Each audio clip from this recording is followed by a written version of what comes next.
Oke, kita sudah live sekarang. Selamat malam, Mr. Park. Selamat malam, Miss Pak Tarigan. Malam, Selamat malam. Kita ketemu lagi di melanjutkan perbincangan kita yang 2 minggu yang lalu tentang masalah visa kerja dan permasalahannya. Pada malam hari ini kita Mr. Park sekali lagi meluangkan waktunya untuk bergabung dalam acara live program kita. Jadi mungkin masih banyak ya yang harus kita kupas tuntas nih. Jadi 2 minggu yang lalu yang masih belum kita kupas, mungkin hari ini bisa lebih dalam lagi kita kupas tuntas permasalahannya. Dan mungkin untuk teman-teman yang 2 minggu lalu masih belum sempat menanyakan, mungkin bisa gunakan kesempatan kali ini juga untuk menanyakan langsung kepada Mr. Park maupun Pak Tarigan maupun kepada saya. Ya, melanjutkan perbincangan sebelum kita masuk mungkin ke sesi perbincangan, mungkin sambil menunggu juga teman-teman yang lain masuk ke program kita, mungkin gimana Mr. Park akhir-akhir ini, gimana kabarnya? Maaf ya, aku kurang jelas itu suaranya itu tadi. Tadi apa itu? Pertanyaan apa itu? Oh, kita masih belum masuk ke sesi tanya jawab, cuman untuk menunggu juga teman-teman menonton live kita ini, saya mungkin berbincang-bincang sedikit tentang mungkin Mr. Park bagaimana akhir-akhir ini kesibukannya. Oh ya, biasa aja itu. Biasa karena aja. Karena belum beres sekali itu masalah corona itu. Ya kan, bukan hanya kami ya, bukan hanya kita, tim kita, tapi yang ada juga yang tim yang lain juga itu sibuk sekali. Bukan karena ada yang banyak hal, tapi karena belum ada masalah-masalah yang itulah sibuk. Kalau ada yang urusan-urusan itu tidak sibuk. Tapi karena belum adanya masalah, belum adanya bisnis itu lah. Ya sibuk. Belum karena belum ada masalah itu. Ya, belum ada permasalahan Mas. Sudah sepi, masih santai. Sepi. Tidak ada permasalahan. Semoga yang membereskan itu masalah corona dalam waktu singkat itu ya.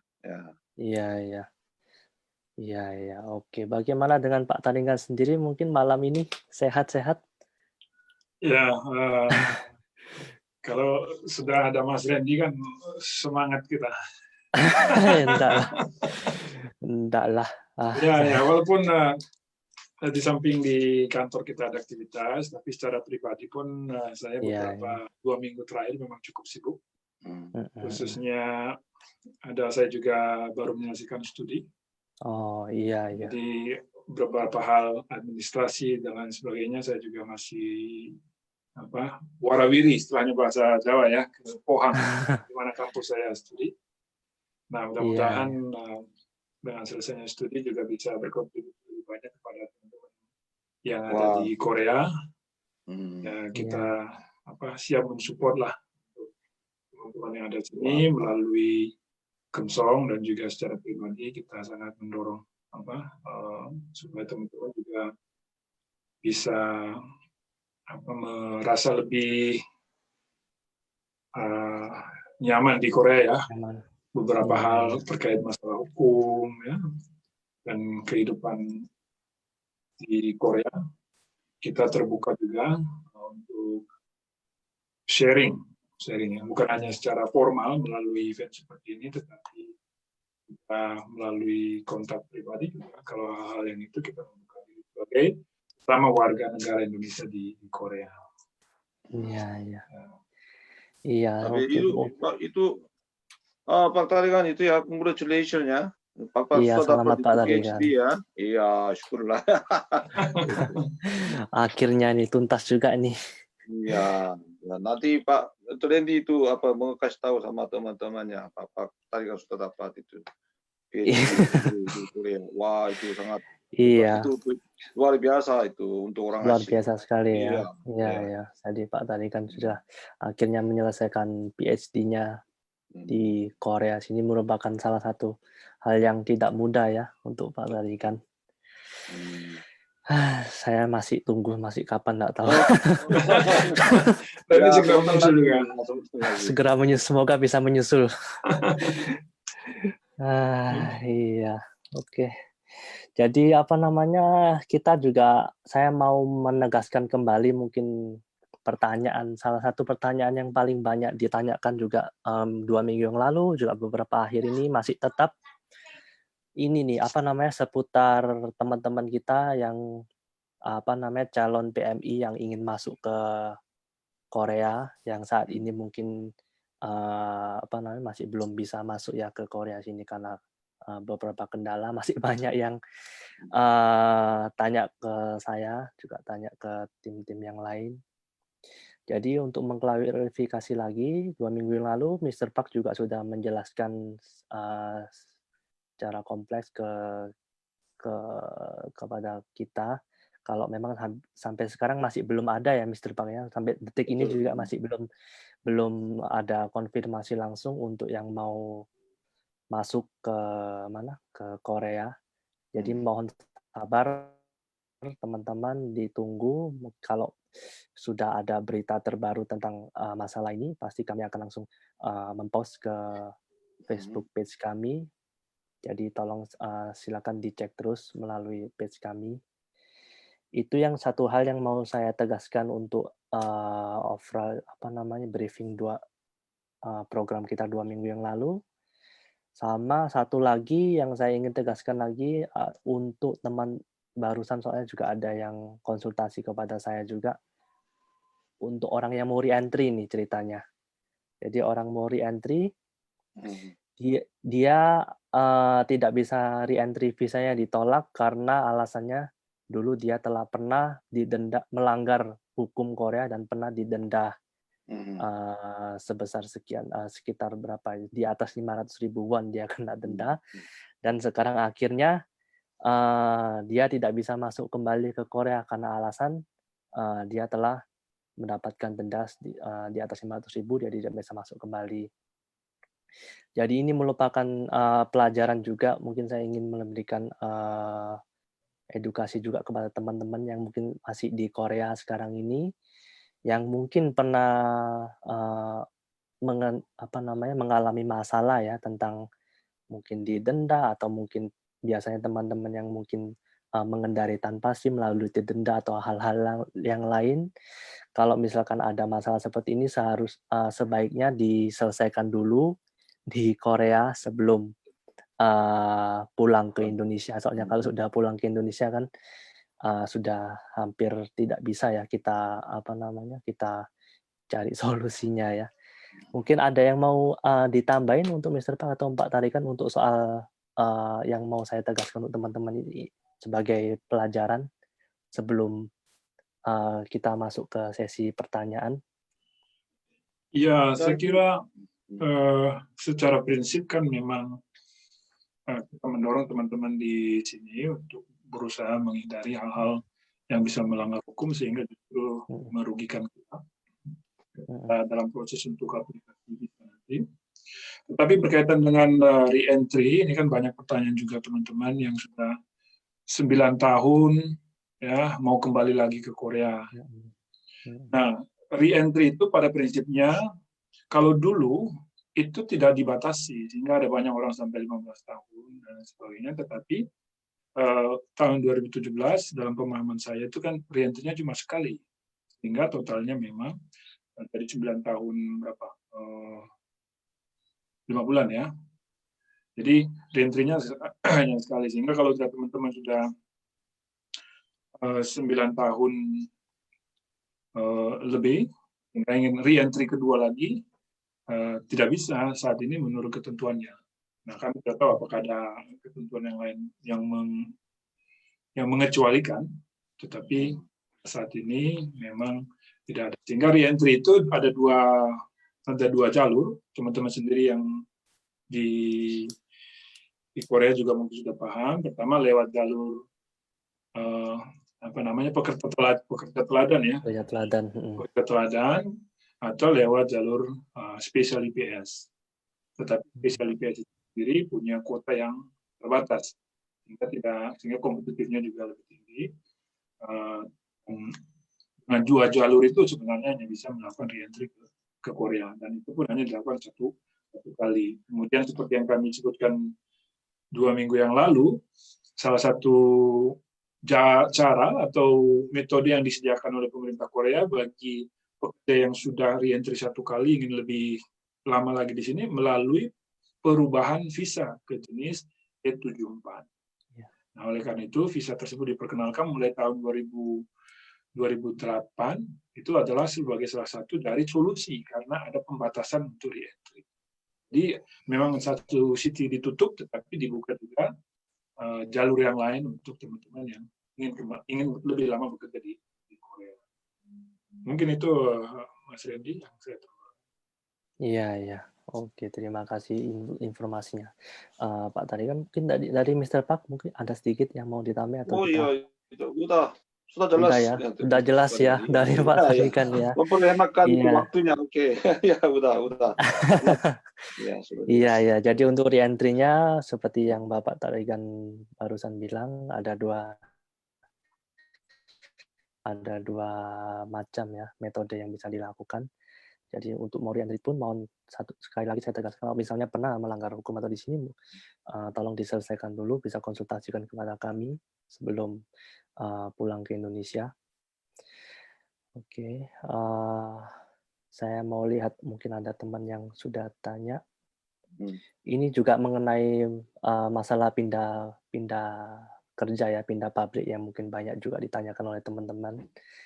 Ini dari Mas Ipop, mau tanya kalau visa kita 2 bulan lagi ke 3 tahunnya, apakah bisa mengajukan untuk pindah perusahaan? Oke, untuk pindah.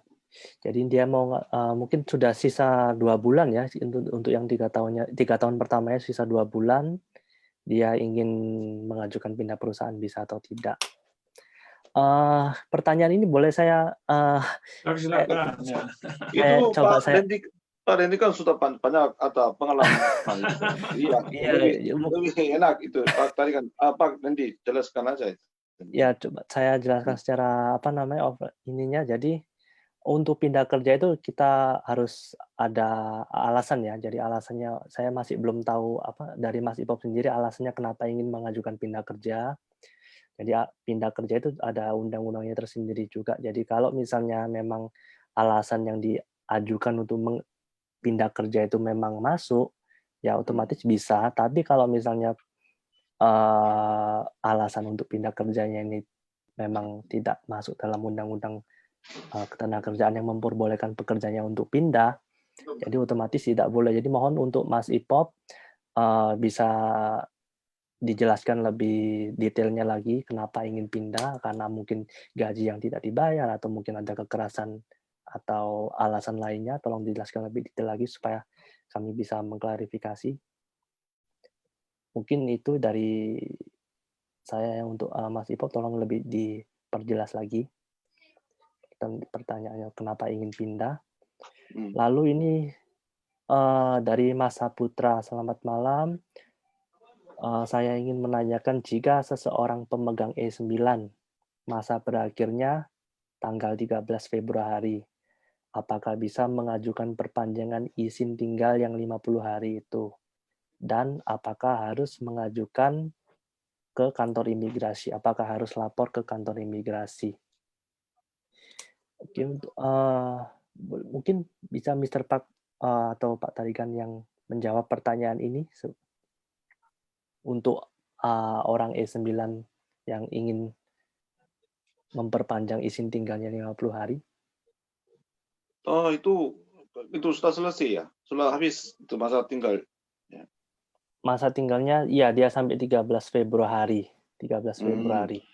Nah, itu menurut itu peraturan imigrasi ya, walaupun sudah habis masa izin tinggal, bisa diperpanjang 1 bulan tanpa bayaran.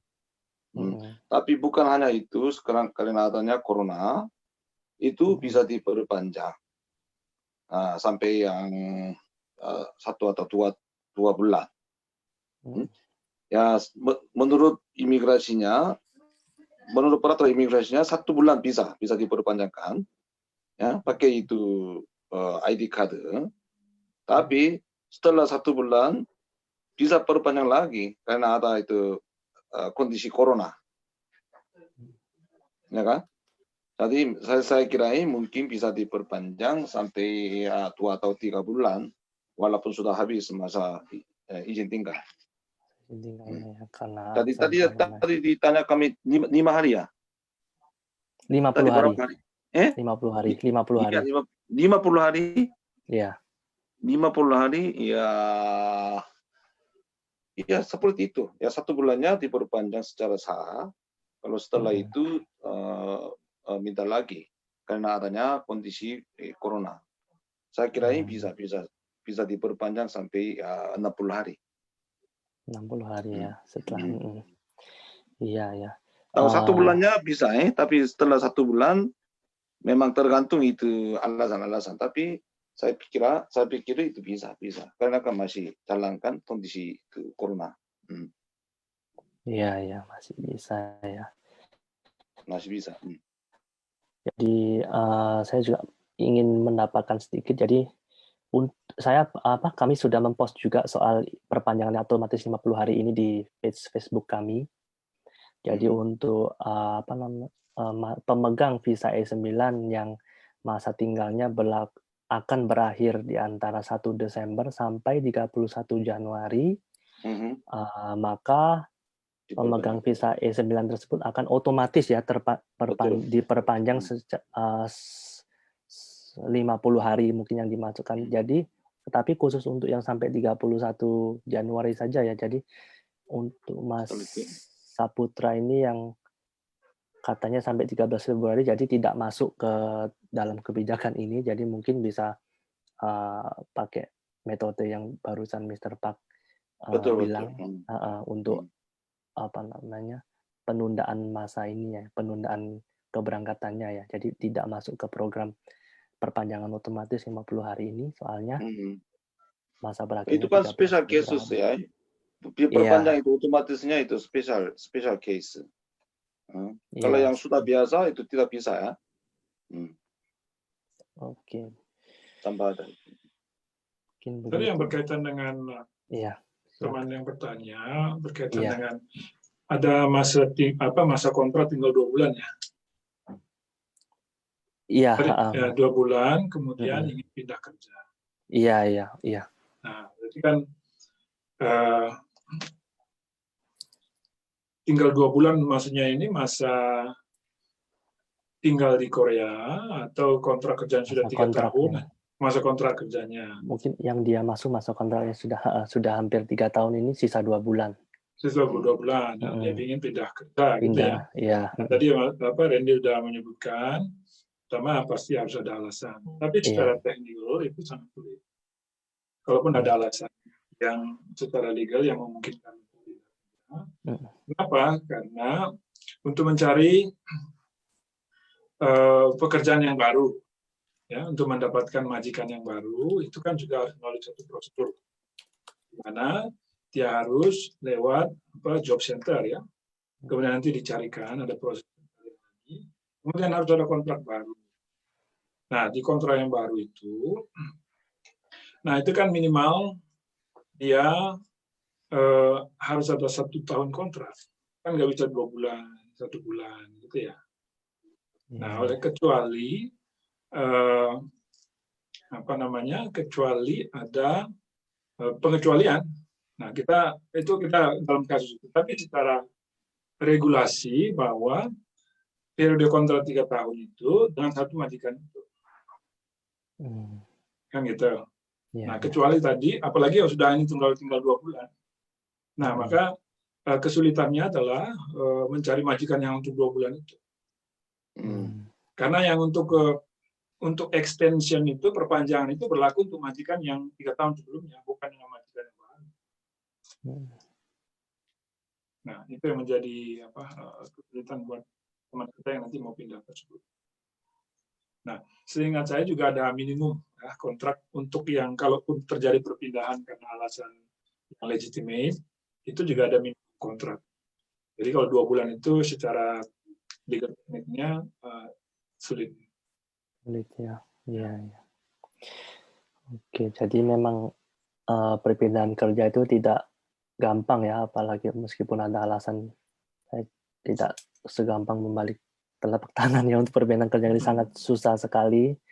Jadi mohon teman-teman yang ingin pindah kerja harus konsultasi lebih dalamnya kepada kami, tolong dijelaskan kenapa alasannya, kalau memang bisa diterima kami bisa coba bantu untuk carikan solusinya. Pertanyaan selanjutnya dari Sri Palupi, ingin tanya melenceng sedikit, masalah bila mana TKI, ID card dan paspornya ditahan sama para sajang. Dan kebetulan ID-nya sampai mati masa berlakunya ID-nya masa berlakunya mati sampai tidak tahu. Dan masalah tersebut bagaimana cara mengatasi hal tersebut, apalagi posisi yang bersangkutan ada di luar daerah tempat tinggal, misal kerja di Seoul tapi posisi di bulan tidak perceraian. Jadi maksudnya mungkin sajangnya yang menahan ininya ya, ID card atau paspornya, lalu mungkin sajangnya atau orangnya sendiri tidak tahu kalau ID card-nya itu atau paspornya itu sudah tidak berlaku, sedangkan sajangnya itu sendiri mungkin berjauhan dengan pabriknya. Untuk soal ini gimana? Mungkin Mr. Pak atau Pak tadi kan memang kalau misalnya para sajang menahan ID card atau paspor pekerja itu masuknya gimana, diperbolehkan atau ilegal atau gimana ya? Mungkin bisa dijelaskan supaya pertanyaan ini jelas orangnya. Gimana Pak tadi kan atau gimana? Ya, Itu sama sekali tidak boleh ditahan itu sajangnya. Ya, apalah sampo. Tapi apakah ada nggak itu bukti bahwa ditahan itu sajangnya itu? Bagaimana tahu orang yang settlement, orang yang itu pihak imigrasi atau polisinya, bagaimana tahunya itu? Oke, ID card dan paspornya ditahan, ya tanpa alasan. Itu bagaimana itu membuktikan itu biasanya kan kalau ada terjadi masalah-masalah ya saling itu dia tidak itu bahasanya itu melontarkan itu bukan yang itu saya yang tahan itulah. Kalau misalnya sayangnya, saya nggak megang ini kok, saya nggak ada pernah megang misalnya, beralasan seperti itu mungkin ya. Gimana cara sama sekali tidak boleh ditanya. Bukan hanya sajangnya saja, siapapun tidak boleh, ya kan? Iya. Tapi itu susah. Kalau laporkan ke imigrasi dan polisinya, harus adanya bukti. Ya, itulah yang susah. Iya. Apalagi udah dimati masa laku dan itu siapa yang membuktikan bahwa karena ditahan paspor dan ID card-nya, saya tidak bisa memperpanjang itu masa tinggal itu. Ya, tidak biasanya pihak imigrasinya tidak mengakui itu. Bagaimana buktinya itu? Itu ya. Oke, mungkin Pak. Kami sudah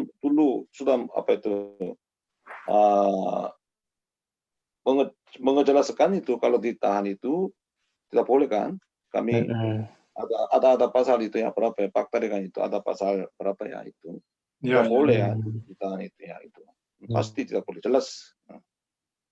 Tidak boleh. Iya. Mungkin dari Pak tadi kan ingin menambahkan sedikit mungkin untuk mengklarifikasi soal pertanyaan dari. Ya, jadi secara prinsip yang namanya ID, apalagi paspor, itu kan dokumen pribadi. Ya, dan apalagi paspor itu dokumen negara, itu negara Indonesia, di mana itu menjadi bukti identitas kita sebagai warga negara Indonesia di luar negeri. Nah, oleh karena itu, pihak-pihak lain yang tidak berkepentingan tidak boleh menyimpan itu, apalagi menahan. Ini bahasa dual, menyimpan sama menahan itu udah hal berbeda. Kalau sudah menahan itu sendiri udah jadi perbuatan hukum, melanggar hukum, karena tidak punya kewenangan untuk. Kalau menyimpan itu lain lagi, artinya kan ada proses secara sukarela menyerahkan. Nah, oleh karena itu bahasanya itu harus hati-hati, apakah dia ditahan atau memang diminta disimpan. Disimpan ya. Nah, disimpan. Nah, ya. kalau dia diminta, sini saya ambil, saya simpan aja, atau kita sudah menyatakan kita menolak dulu, kita harus ada proses penolakan dulu bahwa kita tidak mau diserahkan itu. Tapi kalau kita secara sukarela juga menyerahkan, ini kan secara ada unsur konsen, ada unsur bersedia. Tapi kalau kita sudah menyatakan saya minta saya menyimpan sendiri, atau ada alasan misalnya ya kalau nanti kamu pegang nanti hilang, ya atau rusak, atau lain sebagainya. Nah, maka dalam konteks itu bisa saja ada kesepakatan bahwa dalam rangka untuk menyimpan dokumen itu supaya tidak rusak atau hilang. Tapi kalau yang namanya ID card seperti yang tadi alien card itu nggak ada alasan, karena itu harus dipakai sehari-hari di sini. Iya, untuk ID card-nya ya. Ya, ID card-nya. Oleh karena itu teman-teman punya hak untuk menyatakan bahwa itu tidak boleh diserahkan. Nah, ketika sudah menyatakan satu kali tetapi dipaksa, nah itu sudah mulai perbuatan. Sudah ada unsur pidananya.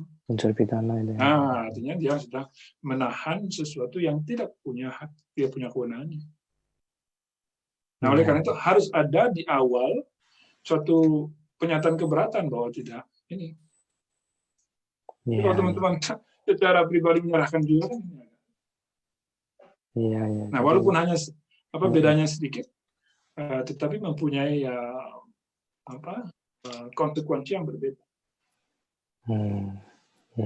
Karena kita menunjukkan ada unsur sesuatu yang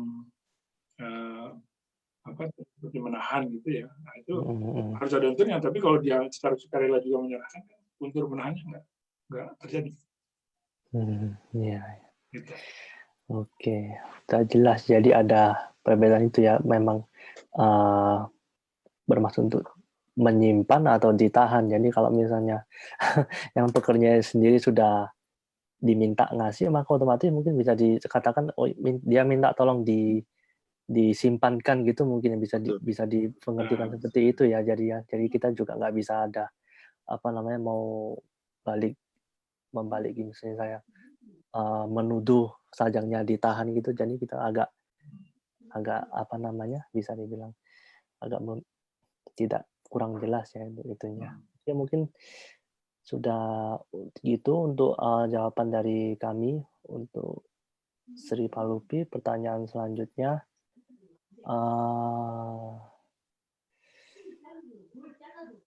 ini kapan ada penempatan buat visa E9 yang sudah dapat SLC? Ini mungkin hampir sama dengan yang dari awalnya kita jelaskan di awal ya. Jadi masih belum ada konfirmasinya untuk sekarang ini. Untuk penempatan buat calon pemegang visa E9. Tapi kuotanya sudah diumumkan ya, kuota untuk tahun ini sudah diumumkan. Mungkin besok nanti bisa kita umumkan juga kuota untuk masing-masing negara ya. Untuk tahun ini ya. Untuk tahun ini ya, dari 9, 10. Jadi bisa lihat kira-kira kemungkinannya berapa. Nah, memang pasti agak sedikit berat nih, karena sudah menumpuk ya. Beberapa gelombang dari tahun yang lalu, sementara kuotanya juga sepertinya lebih sedikit ya dibanding tahun yang lalu. Lebih sedikit, iya. Jadi ada kemungkinan dengan sistem antrian yang ada sekarang, beberapa teman itu bisa saja tidak harus menunggu lebih lama lagi di dalam antrian. Mungkin besok bisa diposting kali ya. Iya, jadi hari ini kita sudah mendapatkan data untuk kuota E9 dan E10 kuota tahun ini. Jadi kami usahakan besok akan kami post di Facebook kami.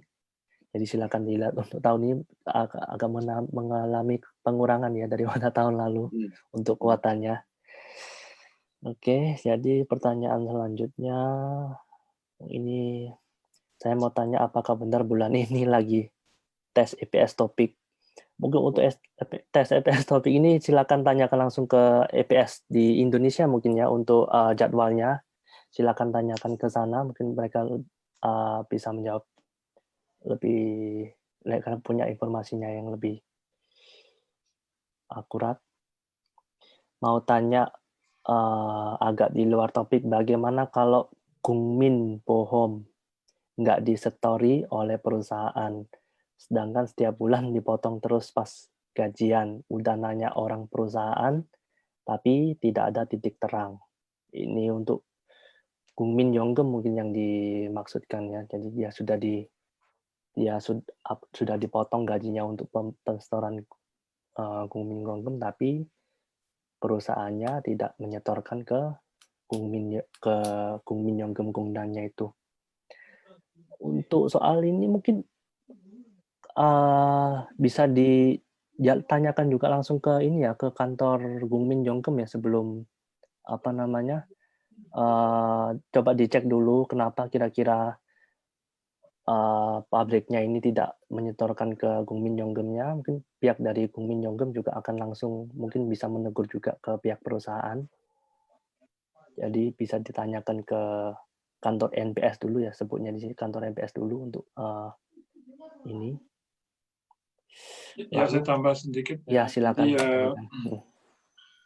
tadi seperti disarankan memang lebih baik di cross check lagi NPS, kantor NPS, kemudian dipastikan bahwa memang ada pemotongan tetapi tidak disetorkan. Nah, secara hukum itu perbuatan jelas penggelapan namanya. Karena dia sudah mengambil, dipercayakan untuk menyetor tetapi nggak disetorkan. Berarti uangnya digelapkan. Mau sebesar berapapun jumlahnya, tetapi ada unsur pidana yang merupakan di Korea juga diakui bahwa itu suatu tindakan pidana bisa dilaporkan ke polisi kalau mau dipersoalkan. Kalau ada buktinya, artinya di dalam gaji dipotong, tetapi di NPS-nya itu nggak disetor. Walaupun secara teorinya kan itu otomatis mereka harus melaporkan. Nah, oleh karena itu dipastikan lagi. Tapi kalau memang benar itu terjadi, itu jelas satu perbuatan melanggar hukum, melawan hukum. Iya. Ya, nggak boleh dia sudah potong, tapi nggak disetorkan, berarti penggelapan. Ya, jadi sudah masuk unsur penggelapan uang untuk perusahaannya ya, untuk masuk unsur tindakan pidana itu. Jadi bisa di cross check apakah memang betul ada unsur penggelapan uang dari pihak perusahaan. Silakan di cross check lagi dengan kantor NPS. Untuk pertanyaan selanjutnya masih seputar ini ya, untuk mencari kerjaan, pindah kerja. Jadi Mas Watnan, jika kontrak 3 tahun selesai tidak diperpanjang, apakah bisa mencari kerjaan lain, tidak dipulangkan ke Indonesia? Jadi mungkin maksudnya untuk yang sisanya yang 1 tahun 10 bulan ini ya. Jadi perusahaan yang pertama cuma cukup sampai 3 tahun yang pertama, tidak mau melakukan perpanjangan. Nah, dia tanya apakah bisa mencari pekerjaan lain untuk sisanya yang 1 tahun 10 bulan ini. Gimana mungkin kalau dari Mr. Park sendiri?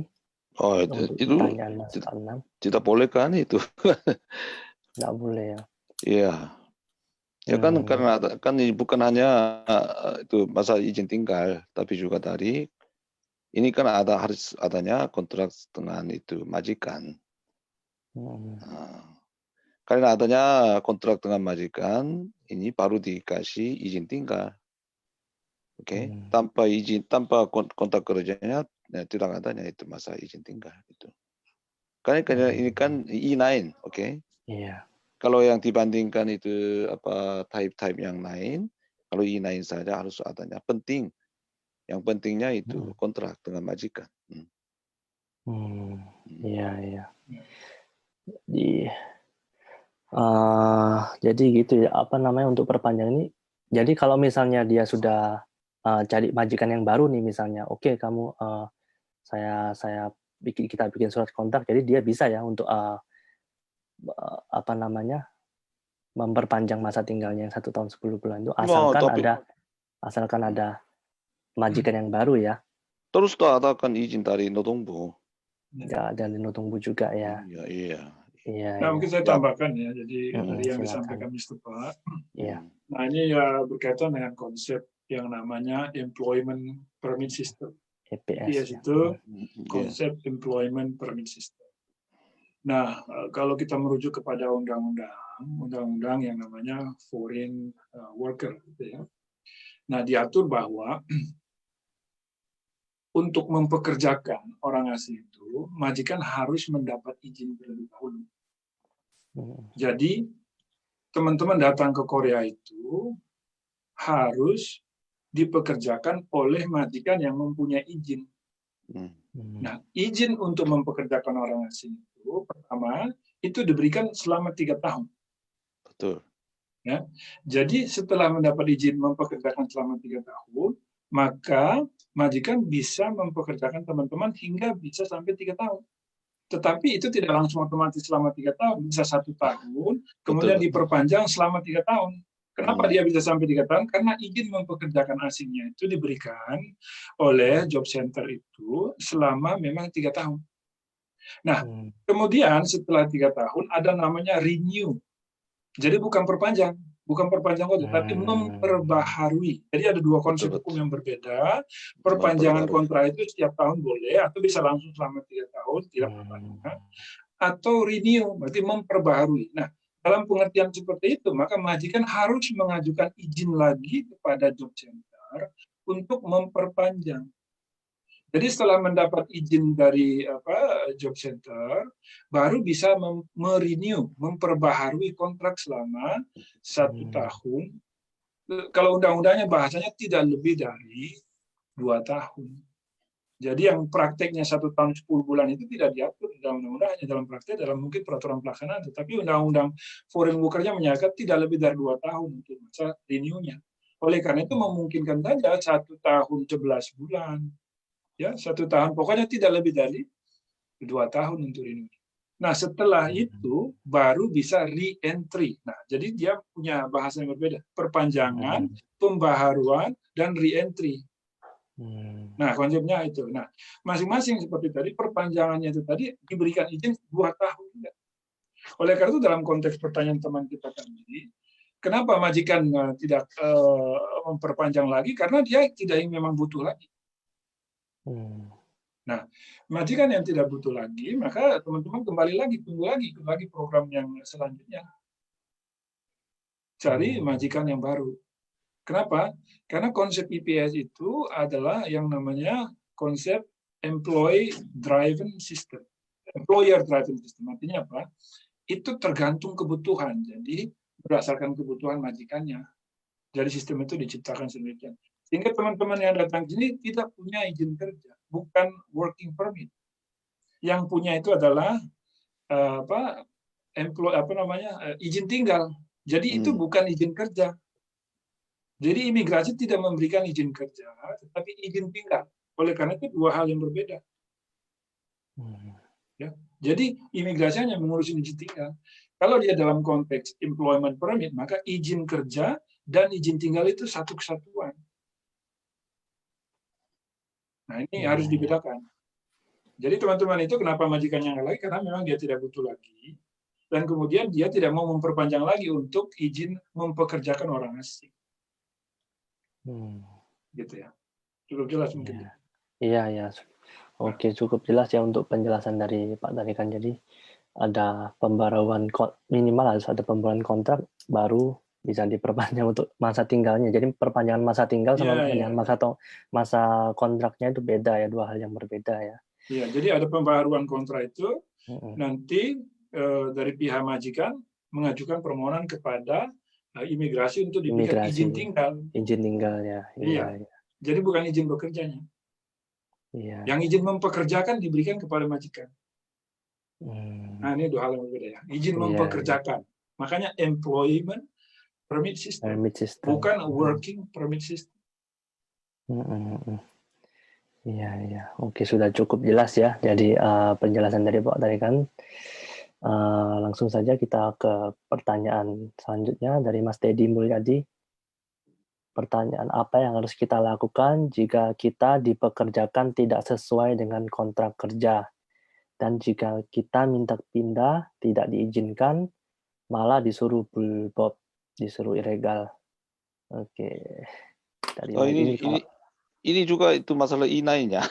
iya, masalah inen juga ini yang Hari ini semuanya inain. banyak. Itu kami sudah ada pengalaman yang itu dulu yang mengatasi masalah itu kan. Iya, masalah yang Itu kan Pak Nedi jelaskan aja itu yang ambil yang itu kasus yang kemarin iya, itu, yang ada iya, pas iya. itu. Lebih Jadi enak, oke. saya menjawab. Jadi Mas Dedi ini, jadi memang betul ya. Jadi untuk saya ceritakan, jadi kasusnya hampir sama. Jadi teman kita itu dipekerjakan memang tidak sesuai dengan kontrak kerja, Kontrak. bahkan alamatnya tidak sesuai dengan yang di kontrak kerja. Dan Jenis kerja dia juga. dan dia juga mendapat kekerasan. Dia pernah dipukul juga oleh salah satu, bukan sajangnya tapi salah satu mandornya. Dan dia konsultasi kepada kantor kami untuk melakukan pindah kerja karena satu dia tidak sesuai dengan SLC, kedua dia mendapat kekerasan. Nah, akhirnya kami bantu dia untuk melakukan pindah kerja ya, untuk mengajukan pindah kerja ke Nodongbu dan bisa. Ya, sudah berhasil, kita berhasil membantu dia untuk bisa pindah ke ke tempat yang lain. Tapi memang itu, jadi memang sudah jelas kalau tidak sesuai dengan kontrak kerja itu salah satu alasan yang sudah cukup kuat ya untuk kita, supaya kita bisa mengajukan pindah kerja, apalagi dia juga sudah ditekan kekerasan. Jadi kalau untuk kasusnya Mas Dedi ini, kalau memang sudah ada pembuktiannya, kalau memang sudah betul apa yang dipekerjakan itu tidak sesuai dengan kontrak kerja, silakan. Kalau misalnya ingin bantuan dari kami, silakan konsultasikan dulu kepada saya. Kami cross check dulu apa memang betul SLC tidak sesuai. Kalau misalnya memang kita bisa mengajukan pindah kerja, jadi tidak perlu harus bulbob ya. Jadi kalau untuk pelanggaran masalah kontrak kerja ini memang paling yang paling tidak boleh dilakukan. Jadi kita bisa melakukan pindah kerja untuk kasusnya Mas Dedi ini ya. Tapi itu juga penting sekali yang mengumpulkan itu bukti-bukti. Bukan Iya. hanya itu melanggar ya satu atau dua kali saja. Biasanya tidak diterima oleh Nodongbu, ya kan? Jadi teman-teman kalau ada tindakan dari majikan yang tidak sesuai sama SLC, yang ada tindakan keras-keras itu harus mengumpulkan bukti-bukti yang konkret. Nah, Iya. ya kan? Iya, jadi Kalau walaupun kami mengajukan itu kasus kami membawa kasus ini ke Nodongbu, biasanya ditolak kan karena kurang bukti. Ya, penting sekali mengumpulkan bukti. Oke. Iya. Jadi bisa dikatakan teman-teman mungkin sering banyak yang mungkin mereka melaporkan sendiri. Jadi mereka lapor sendiri tanpa membawa bukti-bukti yang memang konkret, yang mereka cuma datang lapor ke sana, mereka tulis pengakuan, mereka bilang cuma secara omongan saja, secara lisan, saya mungkin dipukul atau mungkin tidak sesuai dengan surat kontrak saya dikerjakan, tapi mereka tidak mempunyai bukti, maka otomatis memang dari pengalaman dari kami juga, maka 100% akan ditolak oleh pihak Nodongbu ya untuk pengajuannya. Karena itu mohon untuk teman-teman yang ingin mengajukan sendiri atau ini silakan harus mempunyai bukti yang konkret supaya bisa diterima untuk pengajuannya pindah kerjanya ini. Oke. Pertanyaannya banyak yang tentang visa E9 ya malam ini. Cari-cari aja yang lain. Bukan. masih banyak sekali tentang masalah-masalah orang teman-teman kita E9 ya. Mungkin apa lagi ya ini? UMR. ini masih tetap masih cara renew 50 hari yang waktu itu barusan kita kita singgung bagaimana cara renew 50 hari visa E9 yang habis Juni 2021. Masih lama juga ya, masih Juni. Karena kan 50 kan itu secara otomatis kan. Secara otomatis ya, khusus untuk yang sampai 31 Januari saja. Setelah itulah yang tadi kami udah jelaskan. Iya, yang mungkin bisa diperpanjang karena kondisi corona kan masih. Corona ya. Ya belum diatasi, mungkin bisa diperpanjang.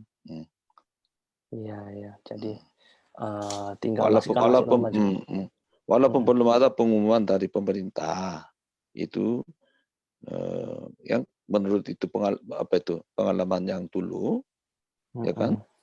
Walaupun ini kan secara otomatis diperpanjang. Nah, setelah itu kan, kalau ada, mungkin pasti bisa diperpanjang sedikit kalau lagi. ada alasan tertentu ya, misalnya mungkin masalah corona atau mungkin pesawat yang tidak bisa terbang dan alasan kemanusiaan lain. Bisa ya untuk perpanjangan, tapi kalau nggak tahu nanti kalau Juni seperti apa kan kondisi kita juga belum tahu. Sebenarnya itu bukan perpanjang, itu apa itu? Ya UE apa itu? Penundaan keberangkatan ya. Ditunda ya untuk kasih tahu aja itu, jelaskan aja yang perbedaan ditunda sama diperpanjang itu. Iya ya, mungkin bisa dari perbedaan. Pak tadi kan mungkin dari penundaan. Silakan. Jadi tadi udah disinggung di awal teman-teman S9 khususnya bahwa teman-teman untuk izin tinggal itu di sini diberikan maksimal 5 tahun totalnya. Jadi tadi udah disampaikan 3 tahun, kemudian ada waktu tambahan 2 tahun lagi ya, lebih dari itu.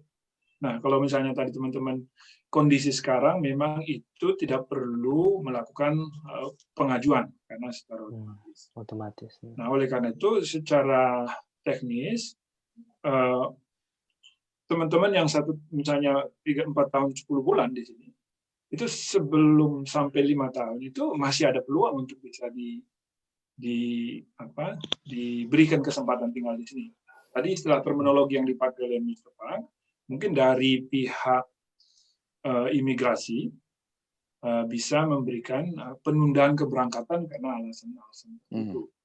Walaupun secara pelaksanaan sama saja, tetapi terminologi itu memang ditentukan karena misalnya hanya beberapa hari atau kurang dari 1 bulan atau 2 bulan. Sementara biasanya untuk perpanjangan itu kan katakanlah 1 tahun atau 6 bulan, ada seperti itu. Ini kurang dari waktu itu diberi istilah penundaan.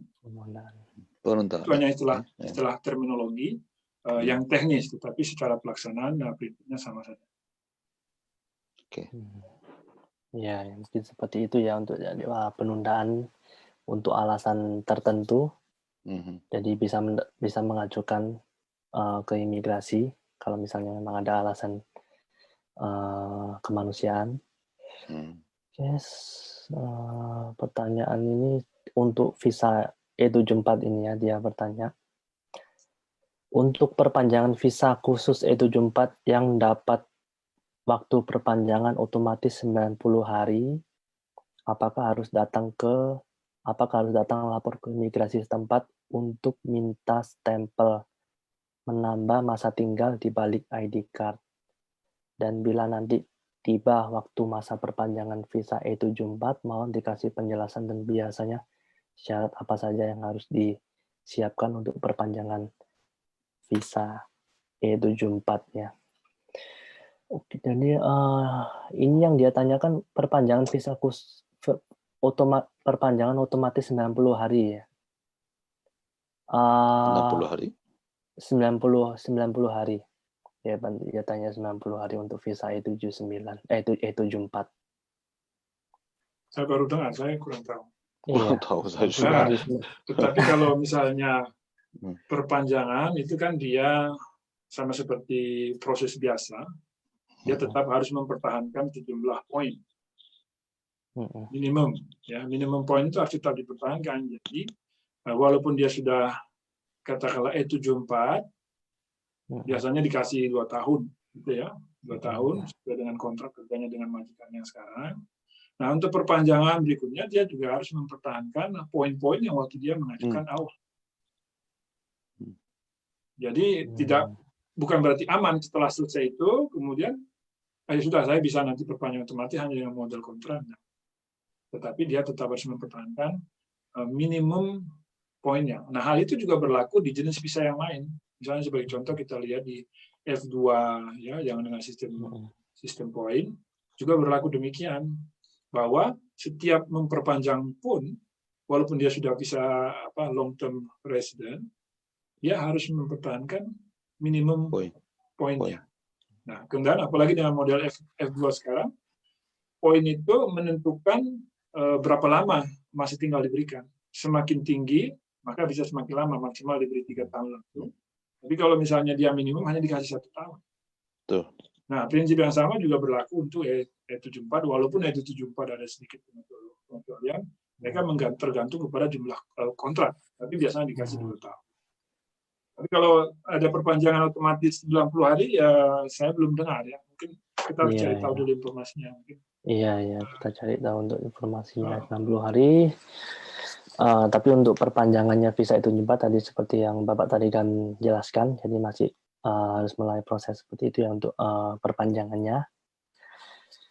Oke, pertanyaan selanjutnya sebelum saya tutup untuk sudah nggak kerasa ya, hampir 1 jam lagi kita berbincang-bincang. Ini dari Nur Santika. Saya kerja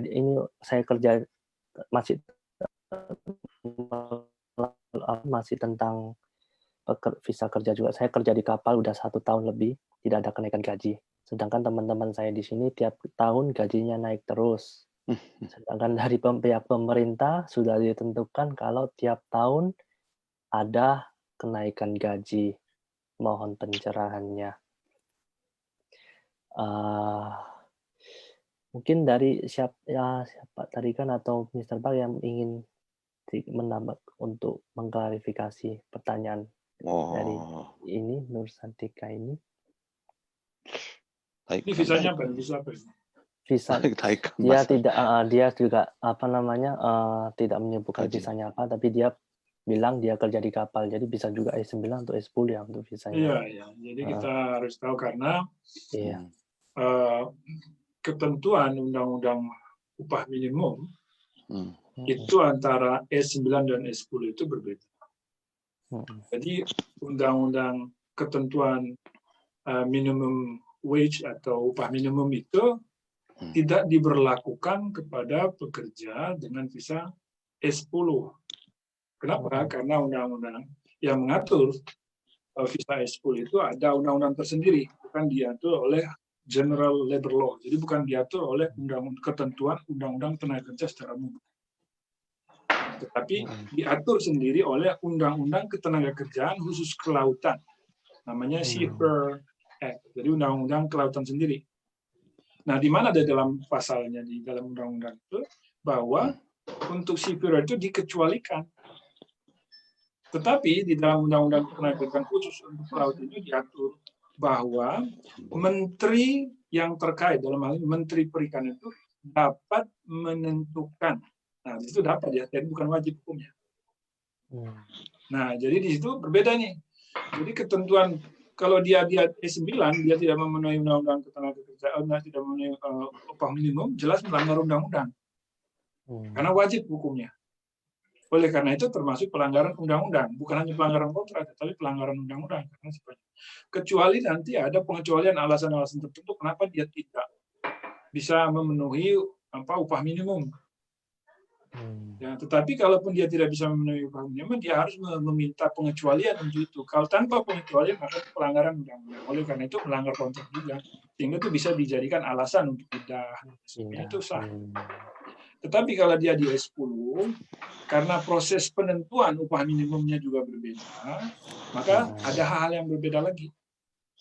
Kalau di ketentuan di S10 itu undang-undang kelautan undang-undang ketenagakerjaan khusus yang mengatur itu memang di situ tidak sifatnya wajib. Karena menteri sendiri menentukan guideline, ya, menentukan upah seperti itu, kemudian prosesnya itu melalui negosiasi di antara asosiasi nelayan. Nah, kemudian melalui proses itu, kemudian kalau kita pahami undang-undang ketenagakerjaan kelautan itu, SIPER itu, bahwa di sana ada sifatnya sistem namanya share system. Jadi makanya secara tradisi itu teman-teman di kelautan itu kan memang unik. Jadi kenapa di sana dikecualikan dari undang-undang upah minimum? Karena memang pekerja di sektor itu mereka dapat yang namanya bagi hasil. Coba nanti ditanya teman-teman yang lain bahwa selain gaji, tetapi juga ada bagi hasil. Oleh karena itu, ketentuan undang-undang wajib minimum itu yang diatur upah minimum itu nggak berlaku untuk itu karena memang ada ketentuan yang mengatur mengenai bagi hasil. Nah, persoalannya adalah teman-teman di S10 itu nggak dapat bagi hasil. Sehingga itu menjadi persoalan. Nah, itu masalah hukum. Oleh karena itu, teman-teman bisa men-challenge kenapa ada diskriminasi seperti itu. Itu sah di-challenge secara hukum. Kenapa? Karena di undang-undangnya sendiri mengatur bahwa ada hasil bagi. Nah, kalau kita merujuk pada undang-undang, itu nggak boleh ada diskriminasinya. Kenapa harus ada alasan yang sah? Kenapa orang asing tidak dapat hasil bagi? Kenapa hanya upah? Nah, itu lain lagi isunya. Itu sudah terlalu jauh nanti diskusi. Iya. Ini hanya memberi ini saja sedikit-sedikit. Itu masalah sedikit ini ya. Nanti kita bisa bahas lagi lebih lanjut jadi karena ada kekhususan. Jadi ini. sektor-sektor itu ada kekhususan, nggak bisa disamaratakan semua. Misalnya pertanian, ya, karena ada musim-musimnya. Kenapa ada misalnya D8 diusulkan? Karena memang kalau mempekerjakan sepanjang tahun, terus nanti kerjanya ngapain? Nah, itu oleh karena itu tidak segampang yang kita bayangkan mengatur masalah ketenagakerjaan ini. Iya. Itu mungkin hanya sebagai hint ya buat teman-teman yang di. Iya. Oke, semoga penjelasan tadi menjawab dari pertanyaan yang ditanyakan. Sekali lagi untuk kita masih menjelaskan secara overall-nya. Jadi untuk lebih detailnya lagi mungkin kita bisa lanjutkan ke sesi yang selanjutnya karena untuk malam ini tidak terasa sudah 1 jam kita berbincang-bincang. Sekali lagi khususnya untuk malam ini banyak sekali tentang visa ketenagakerjaan E9 ya. Jadi mungkin masih belum banyak teman-teman yang mengalami mungkin secara langsung atau tentang keimigrasian. Soalnya mumpung mantan kepala imigrasi masih di sini. Silakan mumpung ada waktunya silakan langsung tanyakan ke beliau. Tapi hari ini kebetulan masih seputar E9 ya yang masih pertanyaan masuk. Tapi sekali lagi untuk teman-teman yang mungkin ingin menanyakan lagi tentang keimigrasian, silakan kapanpun bisa tanya ke kami, silakan tanya melalui Facebook kami maupun ke nomor WA kami untuk pertanyaan. Kami selalu terbuka. Kami akan mencek dulu untuk kalau misalnya ada yang perlu harus kami cross check dulu untuk kebenarannya. Oke, untuk mungkin itu untuk sesi tanya jawab untuk malam minggu ini. Seperti biasa sebelum saya tutup untuk live program ini, mungkin sedikit saja dari Mr. Park dan juga Pak Tarikan, mungkin ada yang mau disampaikan ke teman-teman sebelum saya tutup. Oke, ya tetap ya semoga sehat dan bahagia ya selama tinggal di Korea ya. Oke, kalau ada yang kesempatan yang lain mau menjelaskan lebih banyak itu ya tentang material-material, misalnya keimigrasian di Indonesia, di Korea, bukan hanya di Korea dan Indonesia, bagaimana dapat visa dari Indonesianya itu. Sayang hari ini kan udah memfokuskan bidang inai, yang khususnya inai saja ya. Semoga dapat opportunity yang lain ya. Kalau ada ya, oke, saya mau untuk menjelaskan. Lain kali aja. Oke, hari ini. Ya, terima kasih banyak sama Randy dan sekalian. Oke. Sampai jumpa Sama-sama, lagi ya. Mr. Pak. Iya, mungkin Pak tadi kan terakhir untuk apa yang mau disampaikan mungkin. Terima kasih, tentu kita senang dengan acara ini. Mungkin saya sampaikan juga kepada teman-teman yang bergabung di dalam program ini. Ini adalah sifatnya program edukasi. Dalam artian kami hanya bisa memberi general informasi, informasi yang sifatnya umum. Kenapa? Karena teman-teman juga menyampaikan hanya beberapa pertanyaan yang umum. Kadang-kadang kami juga bisa saja tidak menangkap keseluruhan konteks. Ya, jadi bisa jadi bisa keliru memahami pertanyaannya karena hanya sebagian fakta yang bisa disampaikan. Oleh karena itu program ini hanya dianggap bukan sebagai legal consultation, jadi bukan konsultasi hukum. Ya, supaya teman-teman, kemarin di dalam live-nya itu katanya begini. Nah, kami harus melakukan disclaimer. Kenapa? Karena bisa disalahpahami. Karena informasi yang disampaikan kepada kami itu harus secara keseluruhan baru bisa kami paham. Tetapi pertanyaan-pertanyaan yang sifatnya umum seperti ini, kami juga dengan senang hati memberi respon ya sebagai pengetahuan umum. Tetapi kalau ada hal-hal yang misalnya yang lebih detail, teman-teman harus lebih memberikan informasi lebih lengkap. Kemudian program ini tentunya bukan hanya terbatas kepada masalah pekerja S9, karena memang kita merancang untuk program ini sifatnya program edukasi kepada seluruh warga negara Indonesia yang ada di Korea. Kami berusaha sedapat mungkin memberikan informasi, dan kalau kami tidak bisa, kami akan mencari tahu jawabannya. Artinya kami tidak selalu bisa memberi jawaban langsung kalau ada pertanyaan-pertanyaan yang sifatnya khusus dan spesifik yang kami juga belum paham. Kemudian kami juga berharap teman-teman yang lain, misalnya dari sektor bisnis, ya mahasiswa, mixed marriage, itu juga bisa bergabung. Silakan mempertanyakan sifatnya umum kalau tidak terlalu pribadi. Ya.